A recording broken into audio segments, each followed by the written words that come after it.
est ton voisin? Quels sont les liens qu'il peut... Mon voisin, c'est Jean-Michel Audemer, qui est un poète bien connu, et qui est aussi le compagnon de mon éditrice, c'est-à-dire de Joël, et qui a édité, je pense, beaucoup de choses chez elle, mais pas tout. Non. Mais pas tout. Ce qui est, mais là je parle de Joël, ce qui est une preuve de l'honnêteté intellectuelle. Et chez De Bouc Université, dans la collection Oxalis, il a publié À l'arbre à parole, et il a publié dans une maison suisse. Oui, à l'Amble, voilà. Et puis c'est vrai que depuis quand même une bonne quinzaine d'années, il publie au Coudrier. Mais bon, et j'espère qu'il publiera encore au Coudrier de toute façon. Tu as quelque chose à nous faire dire? En fait, bien souvent, on entend parler des nouveautés, ce qui fait que des livres qui auraient eu le temps de magnifier comme des vieux crus sont plus à portée de lecteurs. Compliqué, hein? Et entre les deux, je vois, mais c'est un peu flou. Voilà. Je reconnais, hein, je vois. Bon. Je ne prends pas les gens pour un autre, mais je ne distingue peut-être pas si exactement leur expression. C'est autre chose. La communication physionomique. Alors, l'aventuré conçu sous la forêt, au détour de sentes interdites, dont la pancarte barrée rappelait seule l'existence, dont la végétation s'était appliquée à en réparer la césure, de plus sauvages arborescences, des fougères innommées, des prêles gigantesques dont ruisselaient les spores en un terrain fangeux, des âmes coiffées de feu follet pour conjurer l'oubli.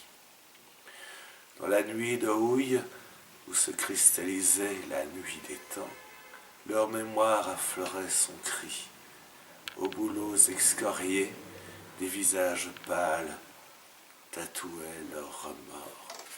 Bon, je feuillette un peu. Je vous laisse recueillir. Il te suffit de lever la tête et de tourner sur toi-même pour te voir derviche tomber à la renverse du soleil. Meurt l'Indien et monte à la merveille en ton sac de sève de sous la feuille, hier encore fanée. Le printemps est parousie, Ève à la Vierge et noire la peau à l'éternel été. Là où il affleure une géologie tropicale, des oiseaux, des îles en leur paréo de flammes.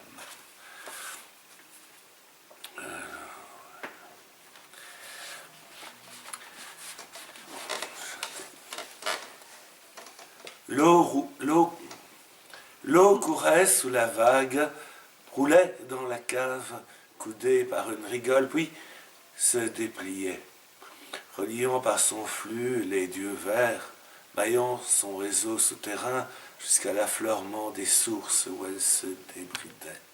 L'eau muette au soleil, les esprits flottaient entre ses murs, une petite musique humide où les pas se coulaient et murmuraient leur joie.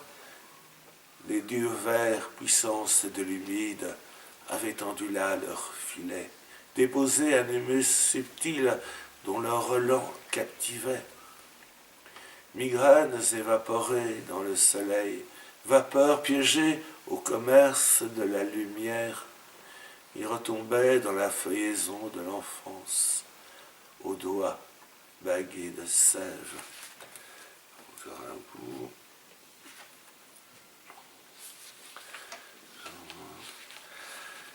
J'étais alors dans l'enfance aux chaumières vertes et rouges, aux couleurs de la pomme déjà mûre sous la feuille encore verte que l'on voudrait croquer.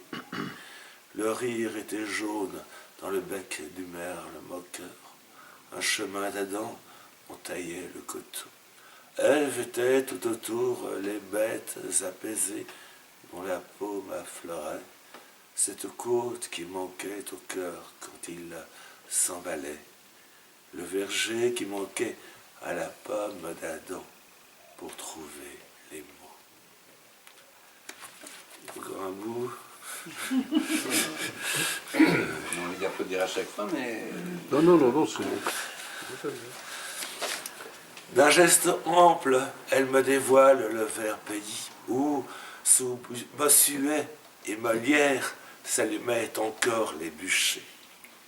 Les lumières tardèrent à les éteindre, quand il eut cessé d'imputer la disette à des manœuvres superstitieuses. Le peuple affamé avisa le grand roi. On incendia des châteaux, on dansa la carmagnole autour de la guillotine. Les merveilleuses marchaient dans Paris, beauté sans chemise, voilée de transparence.